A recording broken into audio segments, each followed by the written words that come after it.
Welcome to this discussion meeting on Syria between escalation and diplomacy. And I suppose for the time being, following the agreement of the ceasefire, it's diplomacy which appears at least to be in the forefront of things. No one, however, pretends that the ceasefire has placed this conflict in aspect.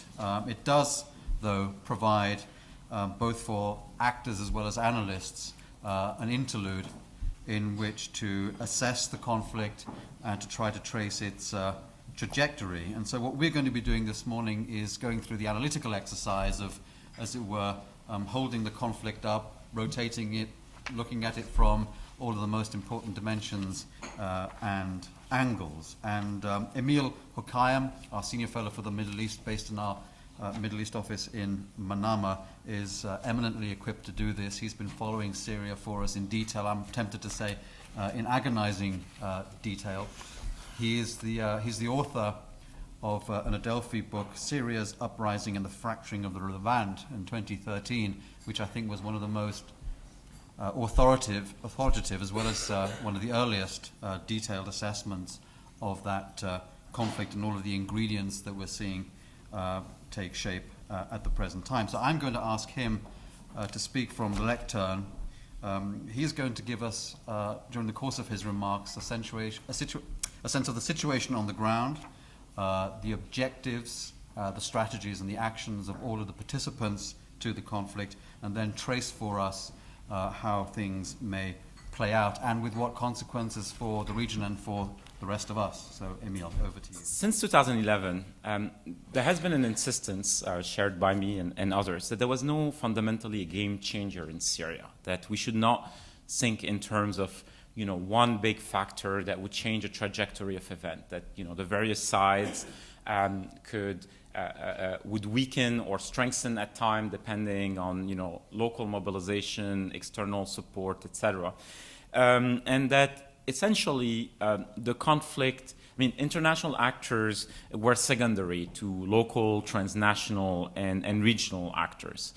Well, it turns out there is a game changer, and that's the Su-35 or whatever else the Russians have deployed in Syria. Since the late summer of 2015, the Russian intervention has fundamentally changed the battlefield dynamics in Syria. Regional calculations about the cost and nature of involvement in Syria, what's worth it, what's not, and geopolitical calculations.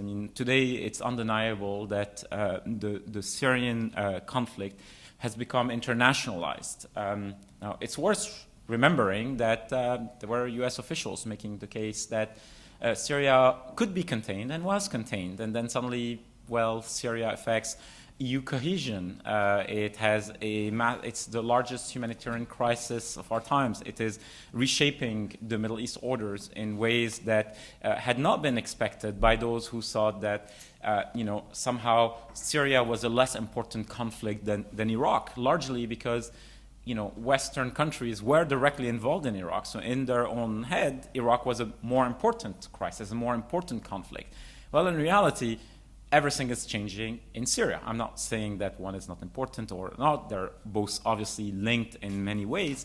But Syria is having a massive impact that I think was underestimated. Now, it's worth going back a little bit to September, October 2015, and remember how the Russian intervention then was assessed by a variety of actors, including the US. The first tendency was to say, this was going to be a quagmire, the Russians are going into it, not understanding what the cost would be. President Obama talked about this at the Manama Dialogue. Tony Blinken, the Deputy Secretary of State, spent a good 15 minutes explaining how Russia is going to be stuck and that eventually the conflict itself, Russia's involvement, is going to tie down Russia. That's from the larger assessment perspective. But let's also look at it at how Western and other diplomats talked about it the first couple of weeks of the Russian bombing. we're not sure who Russia is bombing, and should Russia really be bombing our friends? That would be concerning, and all these qualifiers, conditionals, etc.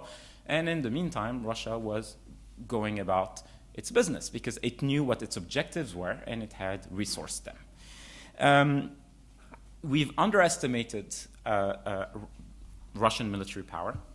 We've overestimated the risk for Russia. We didn't understand that it wasn't going to be a quagmire for Russia as long as there was no Russian ground forces. And guess what? The manpower comes from elsewhere. It comes from, Assad, but also Iran, Shia militias from around the region, etc. So we haven't looked at this. I think right now the Russians have lost one plane, shot down by the Turks, and one helicopter is shot down by an anti-tank missile, a rescue helicopter. And that's pretty much it. I mean, I'm sure there's a couple, there are reports of other casualties on the ground, etc. Yes, it took time for the Russian intervention to deliver, a couple of months, probably a frustrating couple of months for Russian generals and their colleagues on the ground. But it's simple. Russia had to learn how to work with, the motley of militias that work with Assad, the remnants of the Syrian military, Shia militias, Iran, etc. And the Syrian forces had to be reorganized at the same time.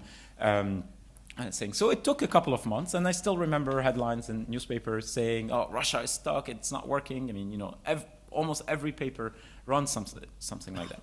But basically, starting December, Russian air power started delivering. They softened rebel front lines. They targeted arms and ammunition storage rooms. They hit command posts. They hit fallback positions, which meant that once the rebels started weakening, they would weaken quickly in key areas. And this is what we saw. And so, January, February, the Russians were able to actually support quite significant advances on the battlefields in Syria. Most of Latakia has been retaken, so the threat to Latakia, which was perhaps one of the big drivers for the intervention in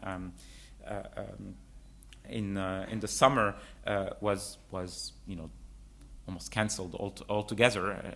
Russian assessments were that Assad could lose Latakia and collapse within 4 to 6 weeks in the summer of 2015, just to show you how in dire straits he was.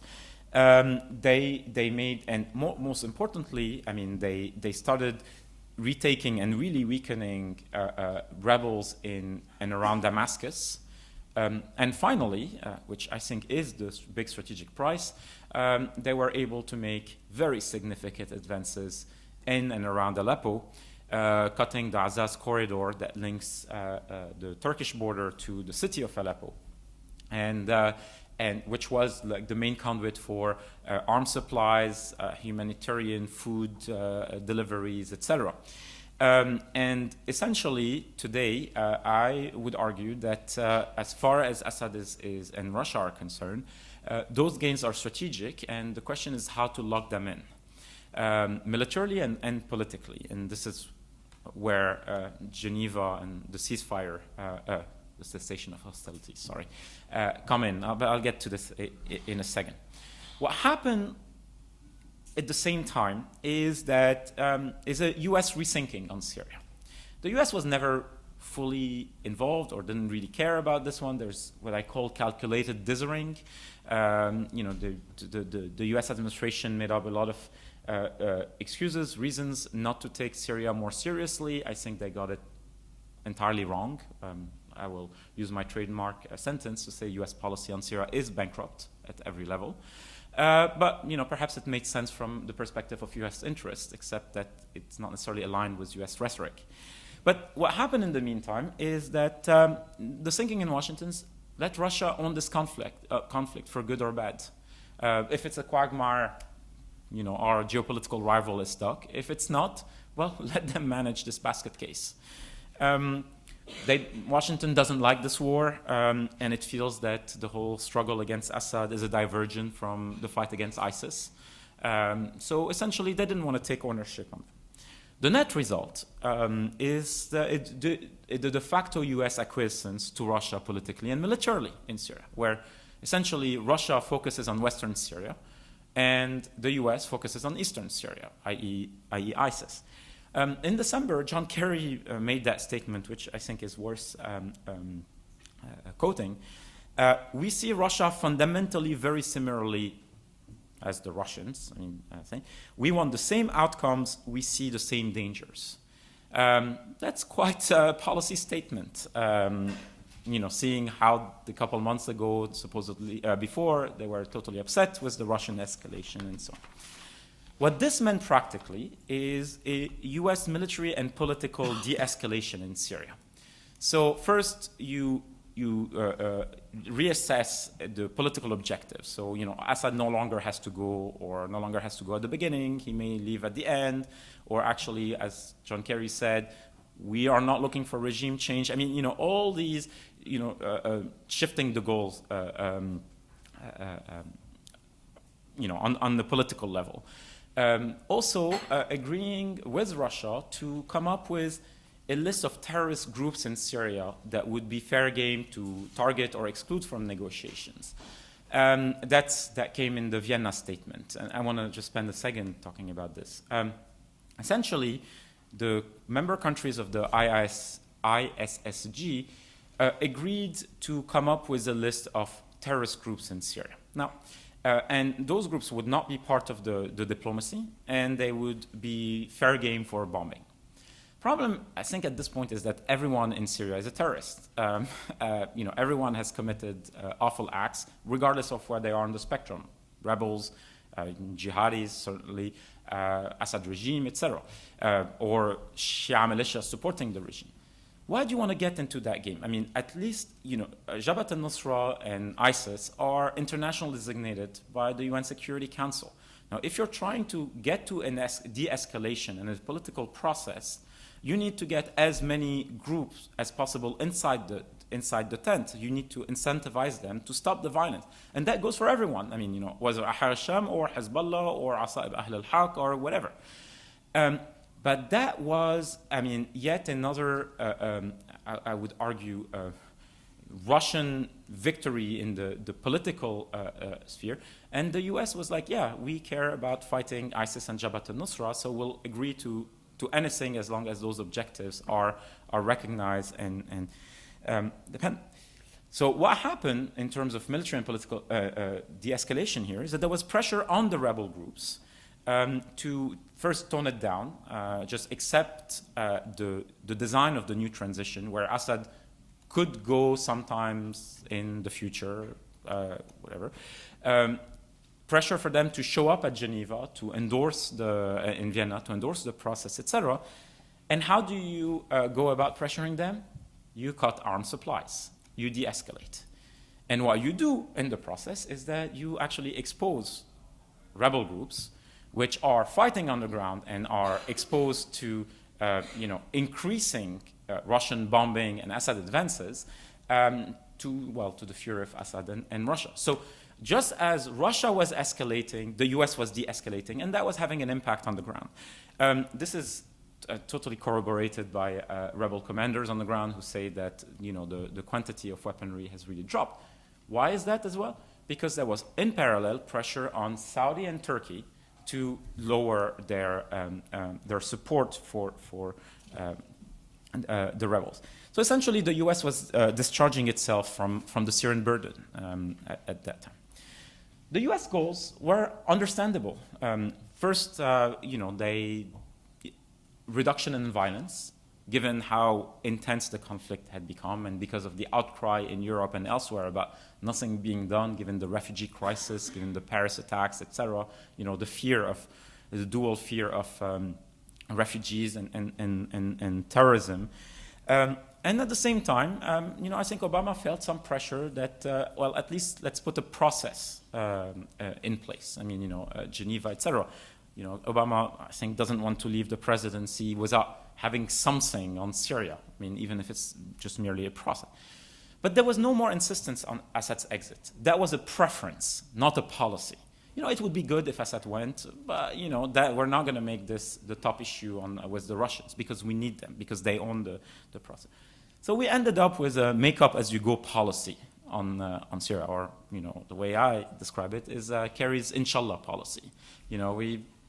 Let's hope it works. We put small pieces here and there and hope it seems. And the problem with this is that events on the battlefield can easily derail this. So they put together this process, and then you have the massive Assad and Russian advances in Aleppo, and then the achievements of Geneva and Vienna are endangered. So just because there is no skin in the game, there's no ability to influence the battlefield, means that a make-up-as-you-go policy is very fragile.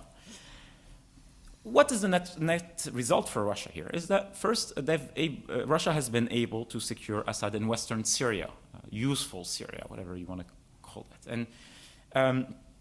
And again, the U.S. owns the fight against ISIS and owns the East, and manages the battlefield there and makes the alliances it wants there. Although it does insert itself in it. And for Russia, at the same time, Russia has been able to put Assad back at the center of the diplomacy. So, we're no longer talking in terms of a transitional government. We're talking in terms of a unity government, and etc. So all this takes us to the Munich Agreement. Look, I understand why people were welcome the Munich Agreement positively. Certainly the extent of the humanitarian tragedy is impossible to understate. Anyone who's been in the region or talked to, it's horrifying. More than half of the population lives outside their home. IDPs, refugees. I think the number of casualties is largely underestimated. I think the UN number is around 250,000. I certainly think it's probably more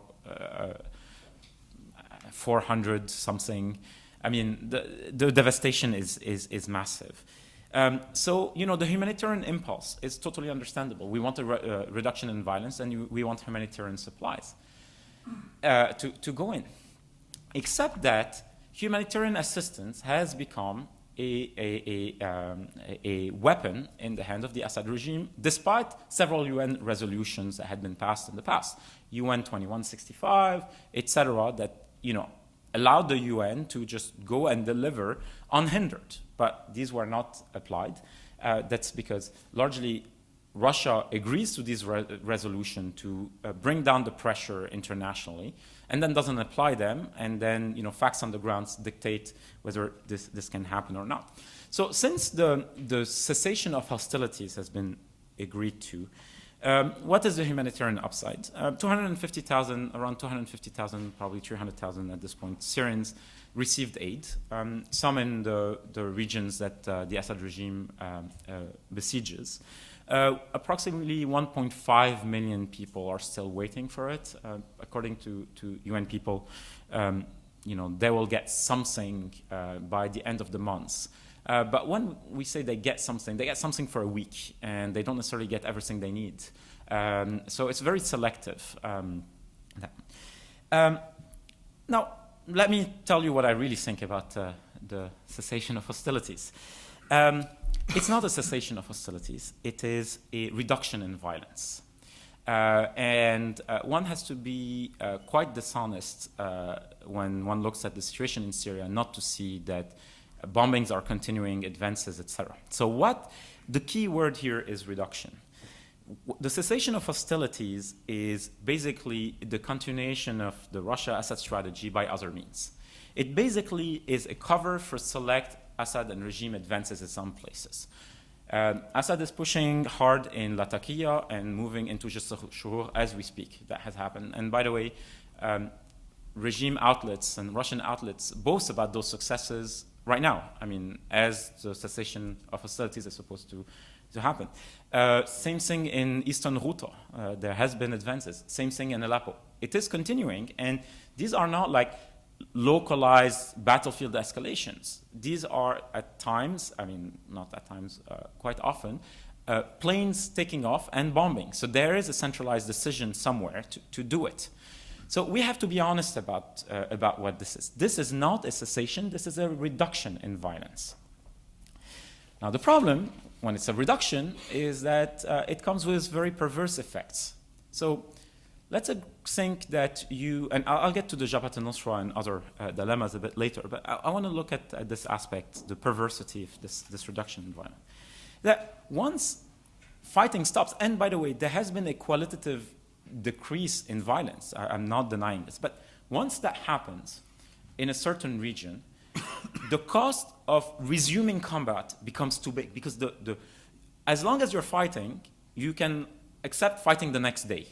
But if you stop for a week and then suddenly you realize the benefits of peace, whatever that is, the likelihood that you will resume fighting because the other side has breached the cessation of hostilities in a different city or in a different area, etc., is too high. So what's happening right now is you have an atomization of the battlefield in Syria. That the cessation of violence, this reduction, is in and of itself, it's ambiguity, it's deniability. So there is this mechanism, compliance mechanism, that the US and Russia put together, that is tasked with monitoring compliance, not enforcing it. And how can you enforce compliance when Russia sits on this committee, where it is both party and arbiter to the cessation of hostilities? So it's happening, there's a very funny story, by the way, that came out yesterday. The US put a call center to monitor the cessation of violence, except that the people answering the phone don't speak Arabic, so they're not able to actually, get the message of, what is actually happening. So people who want to report that are unable to actually get the message through. It's an embarrassing one. So that's number one, like the issue of reduction. So basically, you atomize the battlefield, and you create incentives for rebel groups that are not being targeted not to rise again if another rebel group, 100 kilometers away is targeted. Because you're getting something, because the population suddenly is, more at ease and doesn't want the resumption of violence. The second issue is that the cessation of hostilities, like the Vienna Statement and the UN Security Security Council Resolution 2554, all are ambiguous about who is not included in the threat, in the cessation. So we all agree that ISIS and Jabhat al-Nusra are not.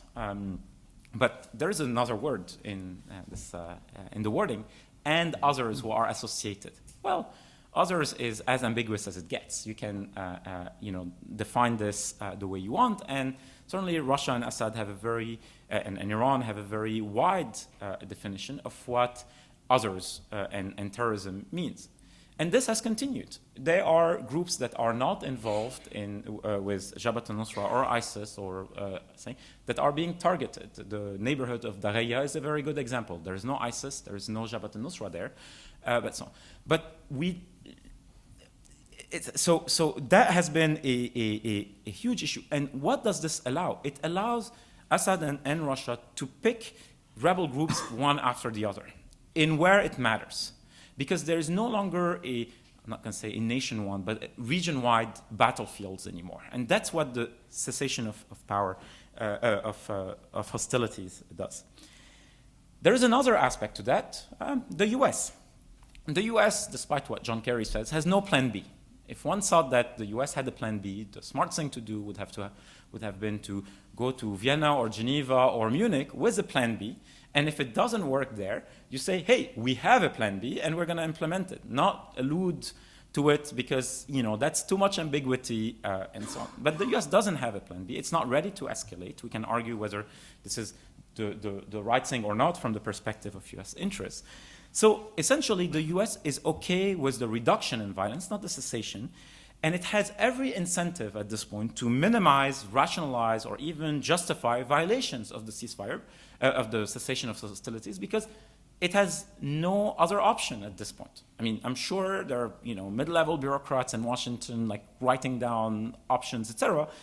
a president who has resisted being involved in Syria, I mean, significantly, decisively involved in Syria for the past 5 years, is not going to do this the last year of his term. At least that's the thing. So and the Russians know that.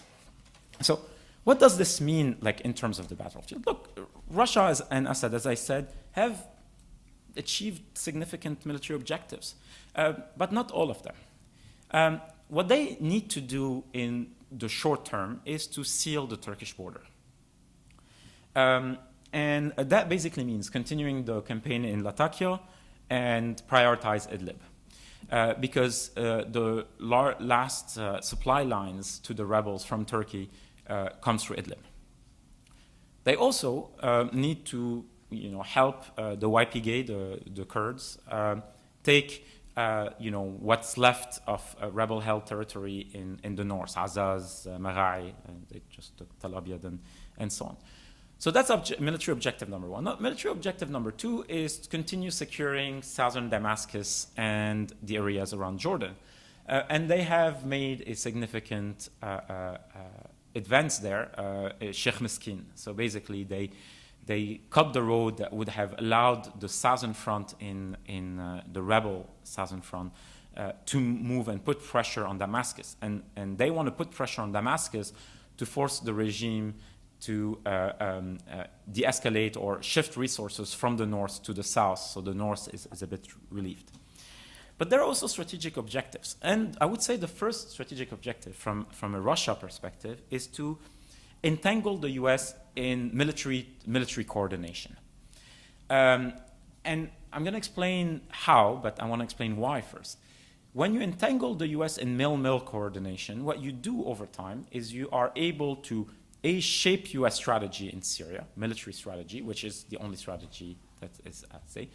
And second, it creates the entanglement, creates the illusion of collusion, which is even more politically and demoralizing and so on for the rebels. And I'm going to explain now how. You remember in October when Russia started bombing Syrian rebels, we all heard about this word, deconfliction, that actually Russian and US military officers should sit together to agree on the battle space and agree on who flies where and information sharing, etc. The Pentagon was quite unhappy with that because they saw this as entanglement, as being sucked into Russian the Russian campaign in Syria and allowing the Russians to embed themselves in the US campaign. It didn't work at the time.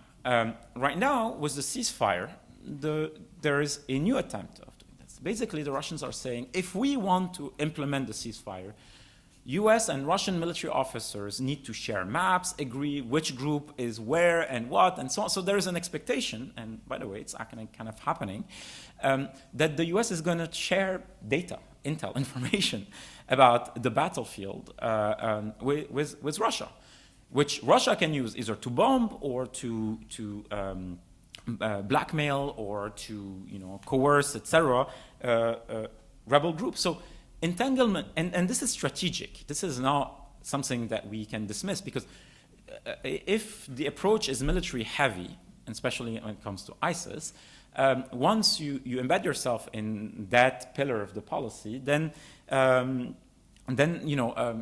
Russia has has achieved quite something. I suspect that Russia and Assad will also move against ISIS finally, and in the short term. First, since 2014, Assad and ISIS have been at odds. There was a quid pro quo at one point where Assad benefited from ISIS existence. It validated the narrative of everyone being a jihadi. It diverted rebel resources. It focused the international community on ISIS rather than Assad.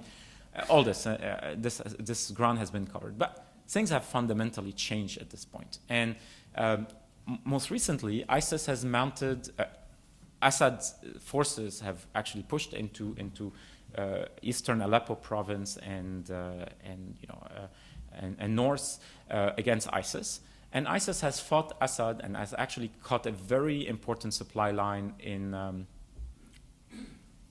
just forgot the name. Khanaseh, thank you, in Khanaseh. David Butter, excellent analyst of the region. Thank you. So this has happened, and so I suspect that Assad and Russia will eventually move onto Palmyra for a number of reasons. It is strategically important, but it's also very symbolic. I think that the day Assad and the Russians show up in Palmyra in front of what remains of this beautiful city, the columns, etc., they can turn to the international community and say, look, we're fighting the extremists, and we're doing. So it's going to register with us. Now, let me talk a bit about the rebel dilemmas. First, as I said, the loss of the Azaz corridor from the Turkish border into Aleppo city is debilitating. It is, and that was a territory where there was no ISIS and no Jabhat al-Nusra. Very, very, very limited Jabhat al-Nusra presence, and for a long time, none at all. Second, the possible, and I would say probable, encirclement of Aleppo and possibly the loss of Aleppo would be a massive setback. I mean, it would fundamentally change the rebellion, its fortunes, etc. I mean, that would be something the rebellion would not recover from. I suspect Assad and Russia don't have the manpower to go into warfare, urban warfare. So it will be a siege. It might be horrendous. So basically, we'll be pressuring the rebels to cave to avoid humanitarian disaster, because we can't really pressure Assad or the Russians to stop that thing. But there's another set of dilemmas. The first one is that cutting the Azaz corridor means that the rebels today, the non-Jabhat al-Nusra rebels, are more dependent on supply lines through Idlib, as I said before. And Idlib is Jabhat al-Nusra heavy. And because it's heavy, this is, it's fair game for Assad and Russia, etc., to continue fighting them there, because they're not part of the cessation of hostilities.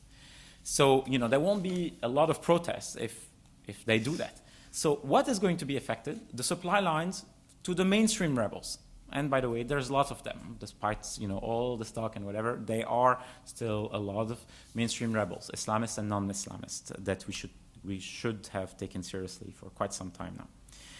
But that increases the dilemmas for the rebellion, because they've asked to denounce Jabhat al-Nusra, the Al-Qaeda group, which I think is, on the long term, much more dangerous than ISIS, because of how it embeds itself in society, in the rebellion, etc.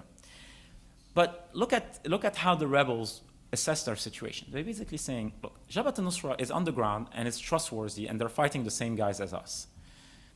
Our regional and especially international sponsors are totally unreliable. They cut our supplies, etc. And by the way, if we alienate Jabhat al-Nusra right now, since we assess that the ceasefire is not going to last, we would have alienated the guys who are so important to our fight. So why would we do that? Why are you asking us to make that decision? And I mean, we can all agree that Jabhat al-Nusra is a very distasteful group, to say the least, and one that should be combated. But I'm not sure the way we're approaching the problem is the smart one. If anything, we're making the problem worse, but it wouldn't be the first time in Syria. So the situation is very dire for the rebels. And their instinct, they understand that the regional sponsors are not in a position to escalate. What is the big qualitative advantage of Assad and Russia today? Air power. Will they get a no-fly zone? No. Very costly, very risky, low returns as far as the US and others are involved. Will they get manpads?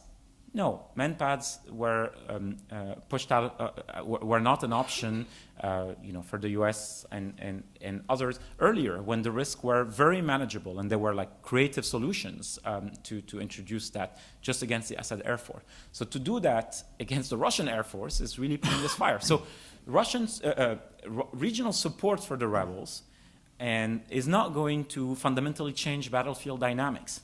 Now, that doesn't mean that the rebels are going to cave. There are arguments out there that that's it. Let's make our peace with it. It's de facto capitulation, surrender, especially in Aleppo, to avoid a humanitarian disaster.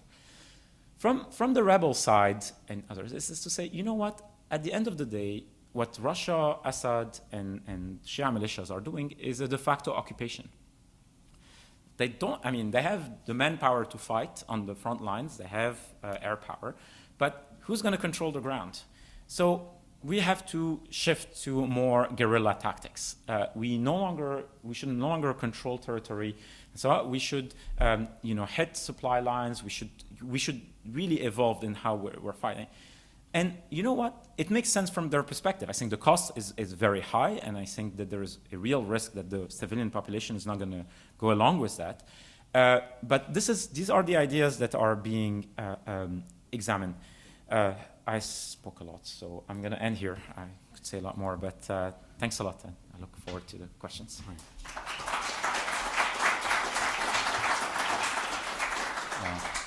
Thanks very much, Emil. You did promise a bleak survey, and you certainly delivered. Maybe I can just start off the Q&A session. You gave a very tough verdict on U.S. policy. You described it as sort of bankrupt, no plan B, involving acquiescence to Russia's involvement, and with the risk now of entanglement and collusion with Russia. Maybe it would just be useful if you could give us a sense of what you think. How would you describe and quantify essentially what, in geopolitical interest terms, is at stake for the United States with respect to Syria? And consistent with those interests as you see them, what could the elements of a more effective and sustainable US policy be? What are the prospects for that? Or is your verdict essentially that this has now slipped away and we have to accommodate ourselves to a picture in which the US is no longer really a factor? If you think I was harsh on U.S. policy, I wasn't harsh enough, but we're in polite company, so I have to... my issue is not really necessarily with U.S. policy. It is primarily with U.S. assessments. I'm an analyst. I'm not American. I do accept that the way the U.S. thinks about its interests is something that I don't necessarily, I don't wake up thinking about how I'm going to defend and promote U.S. interests around the world. That's certainly not the case. But the point is that the U.S. got it wrong all along, in terms of assessments, in terms of its understanding of the battlefield, in terms, Obama saying, ISIS is the JV team of terrorism, where we were all screaming before, like, this is the jihadi monster, that's coming up. That's January 2014. That's 5 months before the ISIS takeover of Mosul. By the way, we were raising the alarm. Or, if you're not going to enforce the red line on chemical weapons, don't say it. But the moment you say it, you create expectation, you shape behavior. You say, same thing on, for instance, the train and equip program, the Pentagon one. I want to get to this just briefly. Everyone has been calling for a serious effort. And in fact, there was a serious effort, the CIA program, which actually worked pretty well. Now, the Pentagon, the Obama administration in 2014 finally decided to do a train and equip program, but that was so badly designed that it was going to fail from the beginning. Now, when Obama, actually, after the failure of the program, Obama goes on TV, and what does he say? It's like, he blames the failure of the program on his critics because he never wanted to do it. I mean, you designed it, you're the president. So there is this constant US avoidance of reality options. So the US dismisses options today, and then 6 months later or whatever, it's like, oh yeah, that option, it used to be viable, but no longer. So the US is not interested in owning Syria, which I do understand, but it also has made Syria hostage to other regional interests, in particular the detente with Iran. I think the fragmentation of the battlefield, the Russian dominance in Syria, the revived fortunes of Assad, etc., mean that the US has actually very little to go for it in Syria at this point. I mean, the US used to take satisfaction from the fact that it had identified a narrow interest in Syria, which is the fight against ISIS. thinking that by narrowly defining its interests, that would avoid entanglements. Today, however, because of how the US pursued that, it is facing this escalation between the Turks and the Kurds and its Arab rebels, etc., where you have a US-backed group fighting another US-backed group, and a risk of regional escalation. And what are the US tools in leverage? None. So I think it's such a field of ruins, and there's so little trust, at least in this administration, that in the short term, we'll have to wait 2017. Now, this being said, I think by 2017, things are going to be so bad that even an ex-president will not be able to do much. I mean, if it's Trump, then God saves us. But if it's someone else, like someone like Hillary Clinton, who actually wanted to do things differently at one point, I don't think there will be much to work with. So yes, that's the legacy of the Obama policy on the Middle East. Thank you. I'll now invite questions from the floor. If you want to ask a question, raise your hand. A microphone will come to you. Please identify yourself and be succinct. Please, gentlemen here in the first row. Thank you. David Butter, Associate Fellow at Chatham House. Emil, I'd be interested in your views on the relationship between, say, the winning parties at the moment, the Assad regime, Russia and Iran, working quite effectively together at the moment. But perhaps once the political process gets underway and next stages of the conflicts, there could be some contradictions in their views. And allied to that, the big question of picking up the tab for Syria. Now, various people are paying parts of the conflict. Now, the West essentially is paying for the humanitarian side. The Russian costs, I imagine, are not that substantial at the moment. The Iranian costs are quite substantial. And the Assad regime, for years and years, expects other people to pick up its bills. So I'd just be interested in your views on how those relationships might evolve. Perfect. First, on your second question, who pays and what, I will refer you to your own paper and presentation on this matter. When do you present the paper? In the next couple of weeks. So if you're interested in Syria and economic issues, David is the person to follow. But look, certainly the tab is going to be immense, and I don't see a situation where the Gulf states or Turkey somehow accept an Assad victory where they open their markets or put down money or provide reconstruction grants, etc. This is something that the Iranians and the Russians are going to have to figure out. There will be huge moral pressure and political pressure on the West, by the way, to do this. And it will be framed as a humanitarian necessity, which is totally understandable and legitimate. That, even if the other guy, Assad, won, you have to do it because you have to think about normal Syrians. But that's yet another entanglement where, the Western countries will be asked to support the guy who actually caused most of that destruction.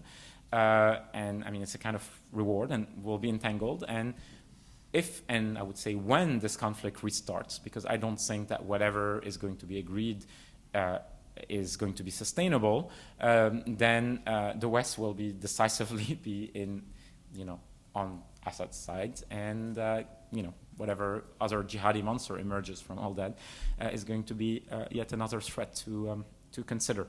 The costs of reconstruction are going to be massive, but they're not going to be as big as some people think, because what Assad and Russia are interested in at this point is to keep loyal Syrians in Syria.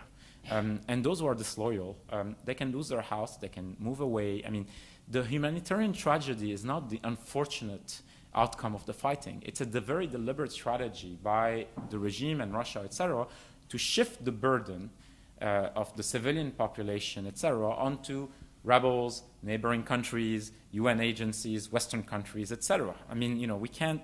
It's not an accident that so many people are running away, and these are costs that the regime is not going to cover. And if that's half of the population, so be it. I mean, that's how it's a very very crude calculation, but one that seems to be working. In terms of the Assad, Russia, Iran, axis and the various interests.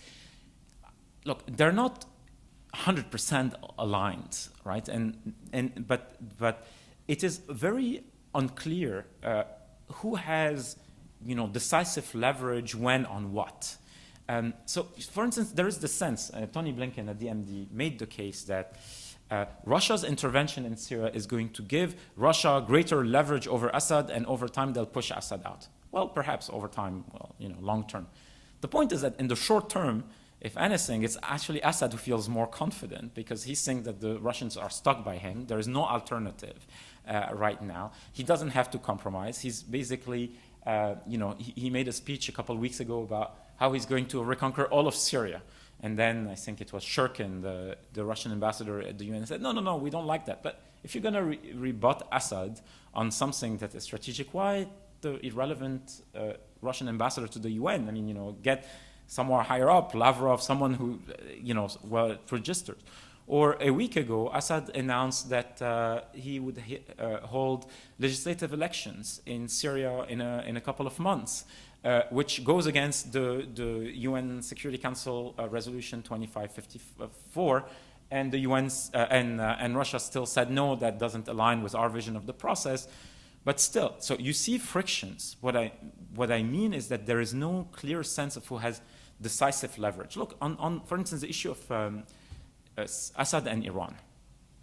When you talk to Syrians, who are associated with the regime, there are two fundamental views on this. There are those in the regime who say, look, we've grown way too dependent on Iran. We have no margin of maneuver. We're a card in the Iranians' hands. They're making deal with the Americans on the nuclear program. Who knows what's going to happen to us, etc. So there is those who think that it's just going to, and there are others who say, what, and these tend to be the dark security guys. Say, what, the Iranians are stuck. They're with us. There is no Syrian Karzai.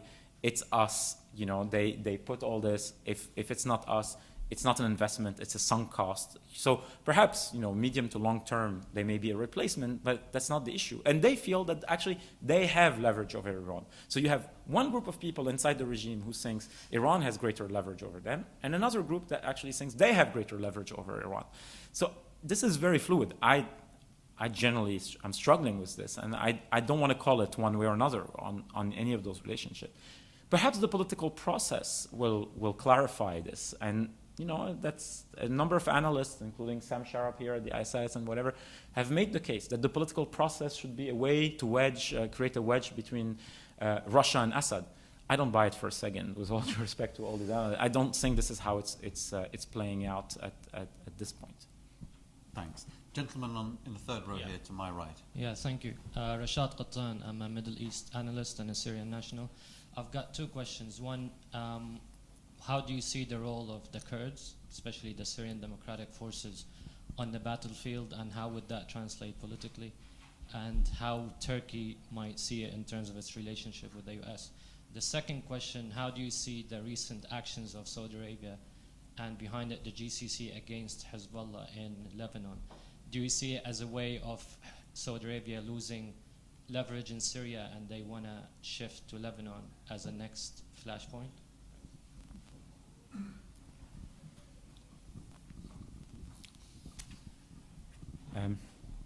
Okay. First, on the issue of the Kurds.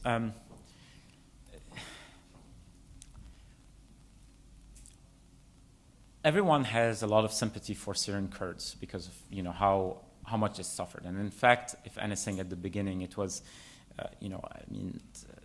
Mish'al Timo and others. The Kurdish community has provided some of the most enlightened element of the Syrian opposition, etc. But the prominence, the rise and the prominence of the YPG has really changed things. The YPG is this PKK-aligned Kurdish group that both the US and Russia support at this point. And the Kurds have found a sweet spot there because they actually play the US against Russia and Russia against the US, depending on their interests. Now, the YPG has won prominence largely because of its resistance against ISIS in Kobane and pushing back on this. And so it has the YPG and what became this alliance that the YPG dominates, the Syrian Democratic Forces, have become the preferred U.S. partner in Syria, especially against ISIS. I do think that the U.S. is, I'm not going to say is at risk, the U.S. is overstating the importance and usefulness of the YPG and actually is making terrible mistakes.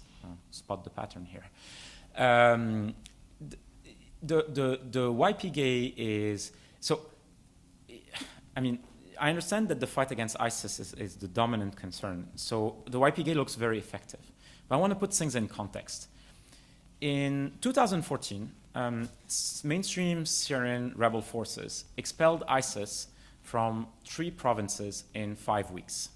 They drove them out of most of northern Syria, not Raqqa, but most of northern Syria, pushed most of them into Iraq. At the time, the debate in the West was train and equip. Should we train the rebels or not? Are they too Islamist with this thing? And we didn't do much with that substantive victory. 3 provinces in 5 weeks, I mean, just to pass it. And then ISIS won Mosul, got the weapons and Iraqi barracks and whatever, and came back with a vengeance, momentum, and swept through northern Syria, including the rebels, who actually lost several thousand fighters in this one.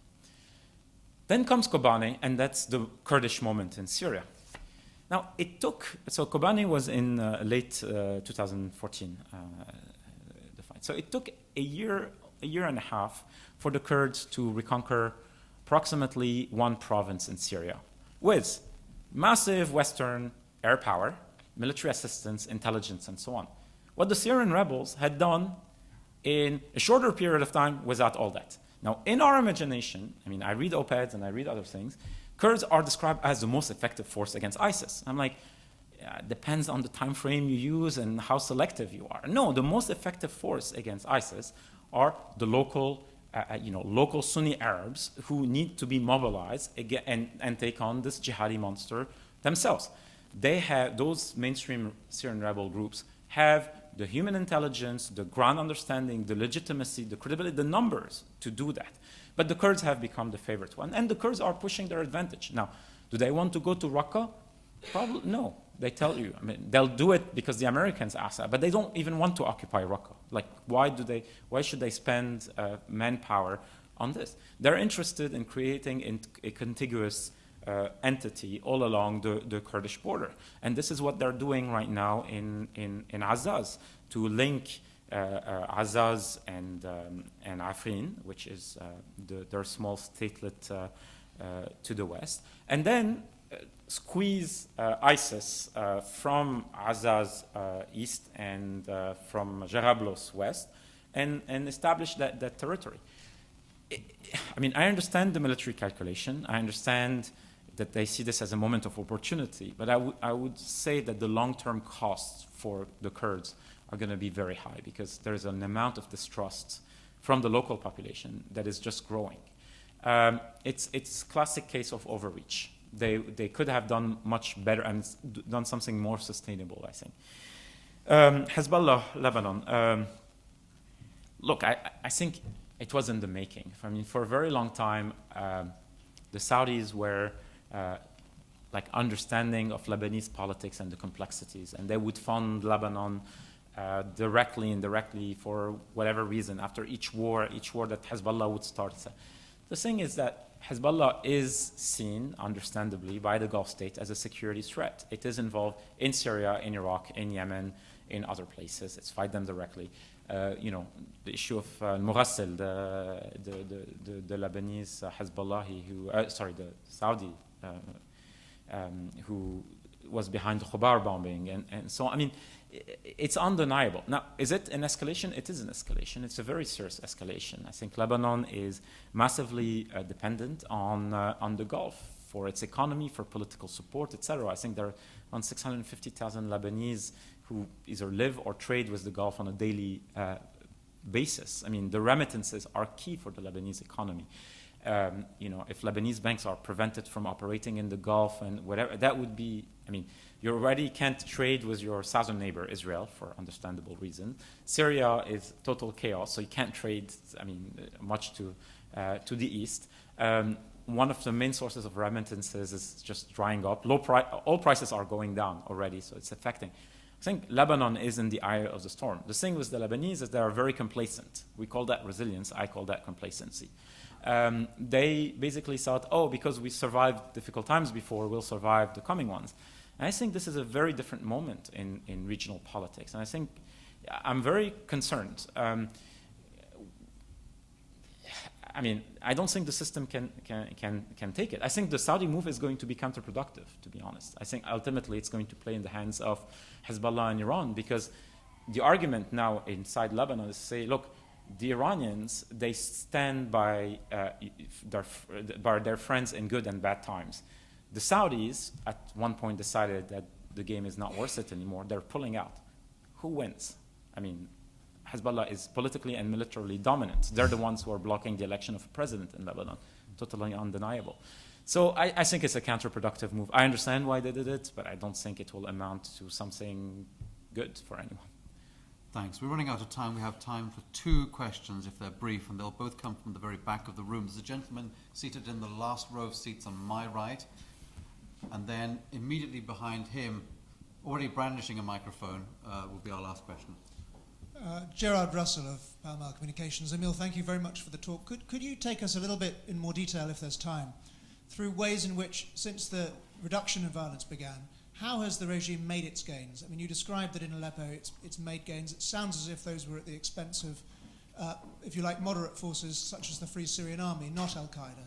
Is that through the assistance of airstrikes that have actually targeted groups that are represented in Geneva, or how else has it been achieved? And then you say, yeah. Yeah, it's actually a continuation of that question. There seems to be a massive disconnect. Brooks, Newmark, Oxford, and IISS. There seems to be a massive disconnection between diplomacy and reality on the ground. I've probably met 35 of the various FSA fighting forces over the past 4 years. And they look to the evidence of someone like the Syria Human Rights Organization that points to roughly, and this is a ratio, of about 250,000 people killed. 95% of those, over 200,000 of those, have been killed by the Assad regime. About 2,000 civilians, compared to 200,000 civilians, have been killed by IS. So when they look at who is the biggest terrorist in that region, they look at Bashar Assad. Yet the people negotiating are focusing on the 1%, not the 96%, which then leads on to the commentariat. You have people like Peter Ford, who's constantly on Radio 4 saying, well, actually, who are these FSA fighters? We should be doing a deal with Assad, and sort of Putin's quite a sensible chap. And there just seems to be, as I said, a massive disconnect with those fighting on the ground and those negotiating on their behalf outside of Syria. Thank you. On the question of how is Assad pushing still, yes, there are airstrikes happening, Russian airstrikes, and probably Assad airstrikes. I think in the past 3 days, the number of violations is around 149 or 150, something like that. There are reported to this monitoring mechanism that I described earlier, that the U.S. and Russia goes through this. But, the standard of evidence is so high that, it's going to be like the chemical weapons episodes where, Assad used chemical weapons for the first time in July 2012, and it took a year to actually admit to that, because and that gap in time in itself, this ambiguity, shapes the battlefield and actually desensitizes us, makes us accept this. So this is what's happening with the reduction of violence. So there are airstrikes, there are moves on the ground. I was just I woke up early this morning to read the pro-Assad sources on social media, on Twitter, etc. they're boasting about, how they're advancing in Latakia, and then the next step would be just a shuhur in Idlib. And this is happening now. This is a strategic target. This is not, a localized incident that is going out of hand or whatever. So there is this. There are airstrikes and there are on-the-ground advances. Eastern Ghouta is an example, Aleppo, etc. So and this is, it's undeniable. It's undeniable the way. But the diplomatic process is designed to ask all these questions. The standard, as I said, the standard of evidence is so high. Who, when, why, who was involved, etc. And by the time we understand that all this is happening, and it's happening with strategic intent, it's too late to do anything about it. And in fact, we've internalized it, and that becomes how the cessation of hostilities is happening. I call it reduction of hostilities. I'm going to talk to every journalist I know, and I'm going to say, just don't use cessation, use reduction, because that's the right word. Because we have to understand that this difference is strategic in nature. Brooks, on your question, bring Peter Ford on and whatever. I can argue that case for a very long time. We have a tendency to denigrate the existence of mainstream rebel groups that is quite astonishing, whether it's in London or Washington and other places. As I described earlier, those guys are the ones who fought ISIS the hardest without any support, and we never rewarded that for them. They are indeed not the ones committing most atrocities. If anything, it's actually like we can pinpoint a few examples of very serious violations, including Jabhat al-Nusra, which is a jihadi group. I want to be very clear, and should be fought and not even say. But they killed 20 Druze in Idlib, which was a horrendous thing. And guess who stopped them? Ahrar al-Sham and others, saying we don't do that. It doesn't. The level of atrocities, the intent between those atrocities, the nature is unmistakable. This is a regime strategy. Now, I understand that we have qualms about rebels, and I don't like the word moderate, because moderate suggests here in Western discourse that they are somehow aligned with our values. No, there won't be gay marriage in Syria if the rebels win. We're way far from the situation. But I call them mainstream because they do represent a very significant segment of society that has to be taken seriously. By the way, I don't think that those rebels could ever or should be encouraged to win militarily. I don't think that there is a military solution in Syria. But we have to take them seriously. They are still the best partners. They're still the most able to relate to Western and other interests. They don't have the blood on their hands that people think they do. An Islamist who commits a massacre is psychologically a lot more terrifying than a clean-shaven guy who drops a barrel bomb from the air. Well, it's a clean-shaven guy who wears a military uniform who is responsible for most of the disaster, the destruction, the deaths, the displacement in Syria. But look, the debate has become so. The discussion over Syria has become so polarized, and the fact that the tragedy is so big, the loss of life, the destruction, etc., that we're only thinking in terms of de-escalation, and so we're no longer looking at the fundamentals of the conflict. We just want the violence to stop, so refugees stop coming, and so on. And I think it has been simplified to an extreme that is quite stunning. So no, the FSA, other mainstream Islamist groups exist. They should have been engaged seriously a long time before. They should still be engaged.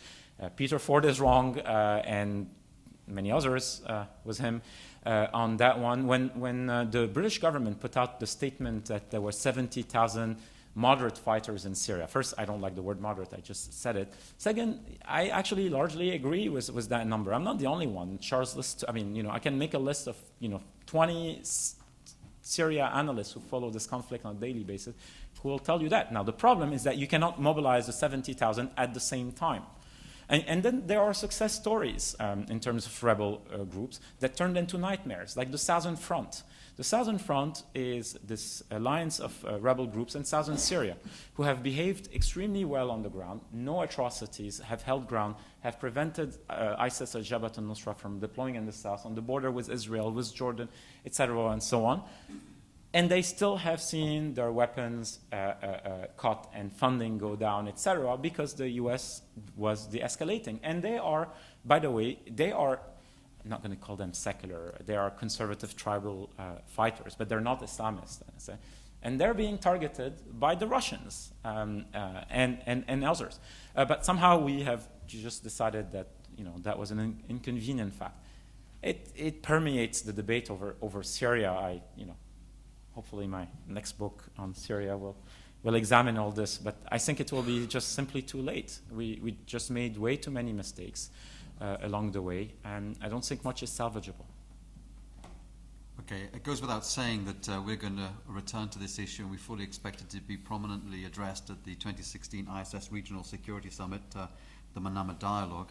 I just briefly want to draw your attention to the next membership event, which takes place at 12 noon on Wednesday of next week in this room, when Rear Admiral John Kingwell of the MOD's Development Concepts and Doctrines Centre is going to be talking about the future operating environment for the British Armed Forces up to 2035, no less. So I hope you'll join us for that. But first, join us in thanking Emile for a very forensic and compelling presentation. Thank you.